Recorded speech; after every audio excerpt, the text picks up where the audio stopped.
កម្ពុជាមាតុភូមិសម្បូរអនេកទេសភាពគ្រប់ណែកអមព្រៃព្រឹកសាជ្រុងជ្រងដងអូសម្រងបុកតាបាំងសៃបាក់សារំពងជ្រាវច្រៃមានឆ្នេរសមុទ្រវិសុទ្ធកន្លងទេសចរអឿនកងទស្សនាយប់ថ្ងៃមានកងកោងកាងជាព្រៃទឹកប្រៃធនធានច្រើនក្រៃសម្បត្តិមច្ឆាយើងមានប្រាសាទស្អាតស្អាតវិចិត្រទាំងសភាពប្រណិតគុណគួបនេត្រាមានរមណីយដ្ឋានសានទាំងចិត្តដាអាយមហូបអាហារក៏ឆ្ងាញ់ជាប់ជើ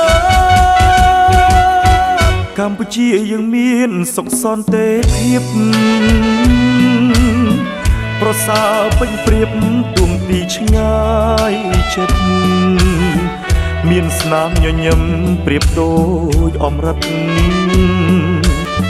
សែនល្អពិសិដ្ឋអត់អ្វីផ្ទឹមបាន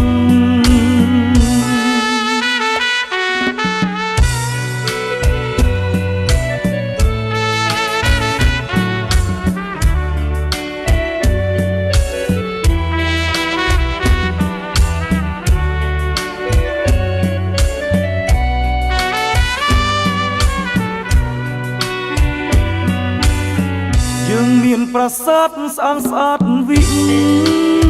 ចិត្រទាំងសភាពប្រណិតគុណគួបនេត្រា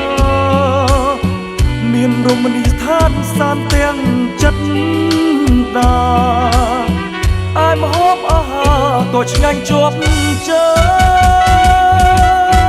កម្ពុជាយើងមានសុខសន្តិភាព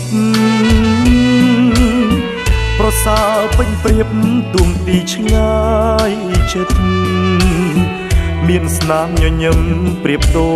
ចអមរិតសែនល្អពិសិដ្ឋអត់អ្វីផ្ទឹមបាន